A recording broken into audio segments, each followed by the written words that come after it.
Moving on, in a story from the email, info@killrockradio.com, we have the strange case of Aaron Lewis, lead singer of one of the biggest bands to come out of nu metal, the early 2000s, a band by the name of Stained, for a few years there, man. For those of you who weren't super aware at the time, Stained was, they were the biggest fucking thing in all of rock music. My girlfriend at the time, she was super, super into Stained. So as a result, I've seen Stained live like 3 times, and I've seen Aaron Lewis as a solo. I've seen him live, and not doing his country music bullshit. He was doing like covers and shit like that. It was fun. But very talented dude, really good singer. He could play the guitar. He seems to be a solid songwriter. To me, this is not news whatsoever. Basically, the news is Aaron Lewis has a new song out. I believe it's called Am I the Only One or something like that.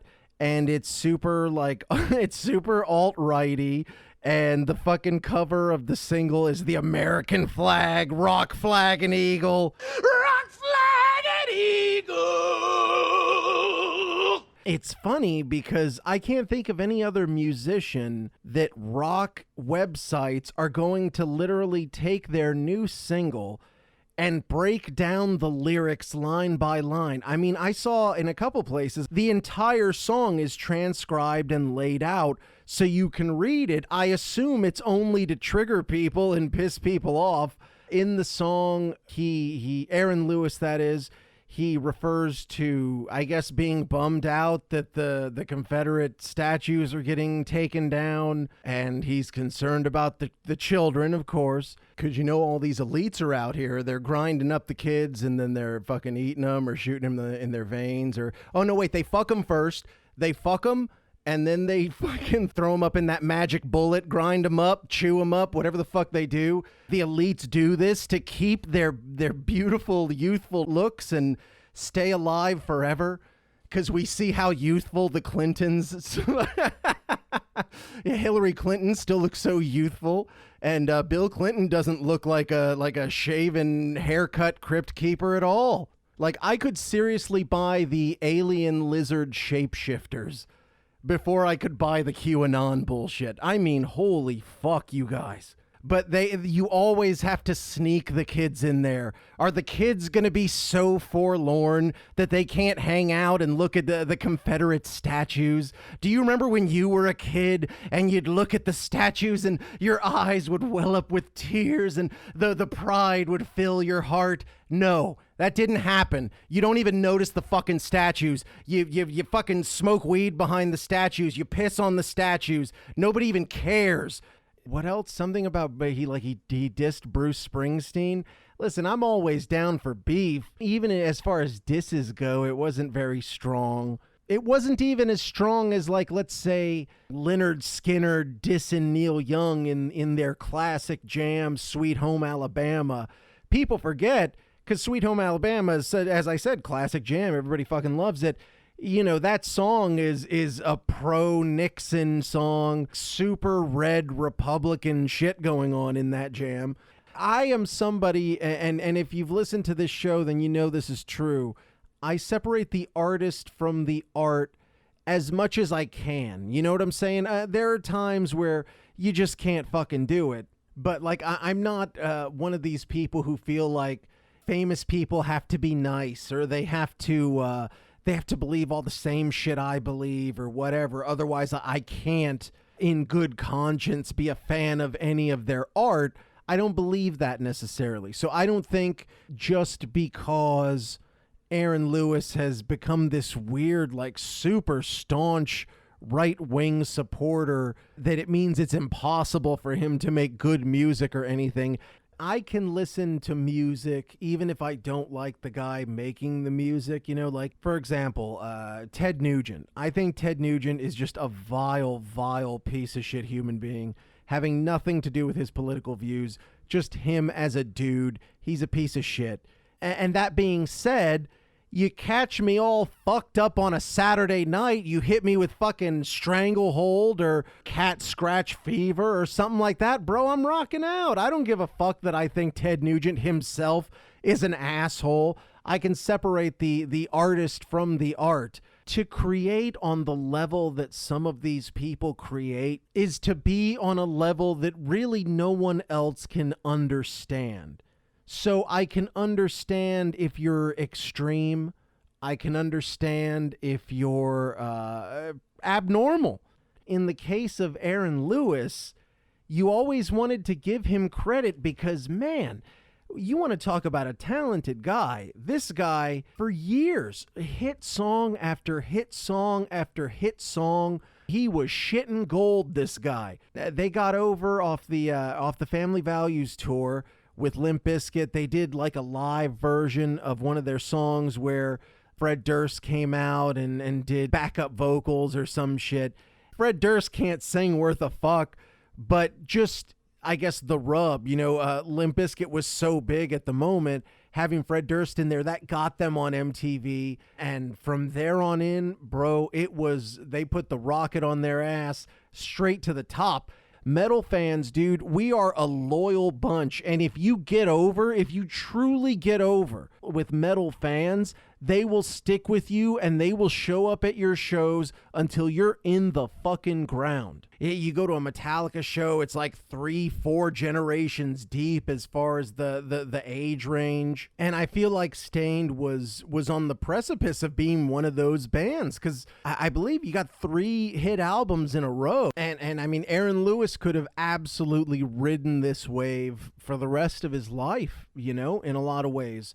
But as time went on, he got very, very into this right-wing stuff, and he started saying it at Stained shows. I know he was not into Obama whatsoever, and he would go out of his way to say, well, Obama needs to be impeached and all this shit. I don't know if it had anything to do with the Stained hiatus. However, I mean, it happened around the time that Stained went into hiatus, and Aaron Lewis was like, fuck it, I'm going to do a country music album anyway. I remember hearing some shit about him talking about, growing up in the country. And listen, I don't know about this guy's whole life, but I do know that he's from like the Northeast, isn't he? He's like from like Massachusetts or Vermont or something in that area. For some reason, I don't see that as like hick country, but maybe it is. Who knows? So anyways, he goes on to put out his first solo album. He's like, it's going to be a country album. It even sounds like it could be good, because Aaron Lewis, talented guy. We've seen him do acoustic tours at that point and do a good job with it. It got so bogged down with all this political bullshit that he essentially choked his own solo career out. There were fights. I see right here, 2019, Oklahoma City.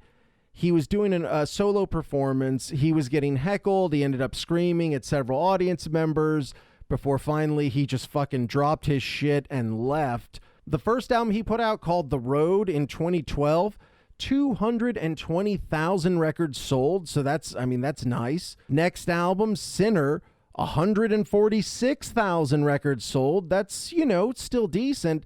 Now, the next album from 2016 to 2019, State I'm In, 41,000 records. For a guy that's been a major star who, for years had sold out fucking stadiums, to call that a flop is being generous to Aaron Lewis, because that is a magnificent drop. It's like, I mean, is he trying to be like the new Lee Greenwood or something? At least the Lee Greenwood thing, like, you can kind of get behind what's in, what's the fucking song? And I'm proud to be an American. You know what song I'm talking about. You could listen to that and you're like, yeah, all right, man, I'm into being an American. Fuck yeah. It's, the soldiers who gave their lives and all that good stuff. And you can get behind that. But I don't think this is going to get over in the same way, because like nowhere in any of Lee Greenwood's jams did he start sucking off the Confederates. But that song wouldn't have gotten over if it was and I'm proud to be a Confederate, where at least I know they're slaves. Or like, and that the Nazis had a point when they killed the Jews. That was the more controversial cut of Lee Greenwood. But no, that's why you can't quite get behind this jam. The video itself, it's been so blown up on the internet by all these news sites, everyone who's talking about it. The video itself has a lot of views, so I'm sure that's putting a little bit of money in his pocket. We'll see what it translates to as far as actual record sales and, will people come out for the shows? All that has sort of, yet to be seen. I don't get the worship of the Confederates. Listen, I grew up, obviously, I'm in the South. I loved Lynyrd Skynyrd. I loved Pantera. Dukes of Hazzard was my shit. I had the toys. I watched the show. I was all into that shit. I'm from the South, but sometimes you get that ass whipped. And I don't see why it's celebrated. I remember that one time we talked up and got the shit beat out of us? Why do you celebrate an ass whipping? And it's not like these statues are being destroyed. I mean, they are going to museums. People are acting like the history is being whitewashed. Bro, the Civil War is highly covered. No one is going to forget the Civil War anytime soon. You need to be concerned about the Vietnam War, 9/11, and the shit that happened after that. Go talk to anyone who's like 25 and under. 9/11, the fucking war that came after, and everything that's really come since.